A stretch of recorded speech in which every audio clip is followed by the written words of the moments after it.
Kung mapanood mo tong video na to, pwede ba kita maging supporter kahit wala akong maibibigay sa'yo, kahit naka-injector lang ako at di ako marunong mag-edit. Gusto ko lang maranasan ang pakiramdam ng may humahanga sa bawat video na ina-upload.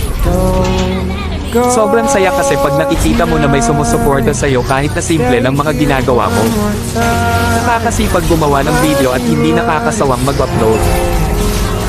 Sa panahon kasi ngayon, pag wala kang maibibigay ay malabo ka pansinin ng iba, sa halip puro masasakit na salita pa ang mababasa mo. Nakakalungkot man isipin pero yon ang totoo. Hindi ko naman nilalahat pero karamihan ganon. Ang hirap kasi pag walang talent, pag di ka gwapo, maganda o sikat na kilalang tao. Ang hirap pag di ka mayaman.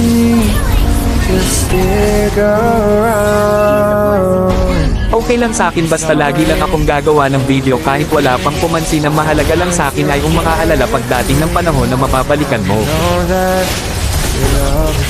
Kung mapanood mo tong video na to, pwede ba kita maging supporter kahit wala akong maibibigay sa'yo, kahit naka-injector lang ako at di ako marunong mag-edit.